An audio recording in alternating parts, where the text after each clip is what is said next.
जय श्री कृष्ण। राधे राधे राधे।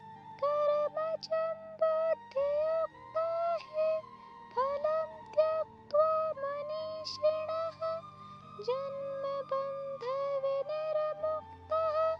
पदं गच्छन्त्यनामयम्। अर्थात इस तरह भगवत भक्ति में लगे रहकर बड़े बड़े ऋषि मुनि अथवा भक्तगण अपने आप को इस भौतिक संसार में कर्म के फलों से मुक्त कर लेते हैं। इस प्रकार वे जन्म मृत्यु के चक्कर से छूट जाते हैं और भगवान के पास जाकर उस अवस्था को प्राप्त कर लेते हैं जो समस्त दुखों से परे है। तात्पर्य: मुक्त जीवों का संबंध उस स्थान से होता है जहाँ भौतिक कष्ट नहीं होते।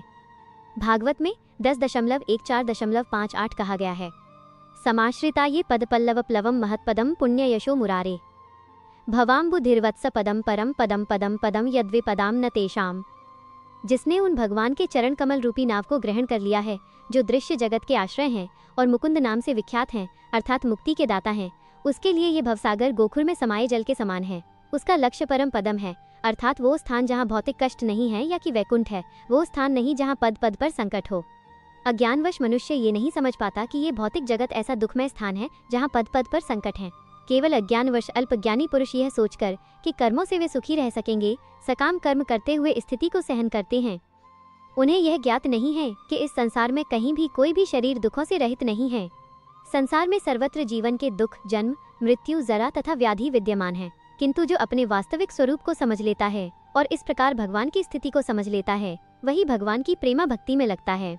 फल स्वरूप वह वैकुंठ लोक जाने का अधिकारी बन जाता है, जहाँ न तो भौतिक कष्टमय जीवन है, न ही काल का प्रभाव तथा मृत्यु है। अपने स्वरूप को जानने का अर्थ है भगवान की अलौकिक स्थिति को भी जान लेना।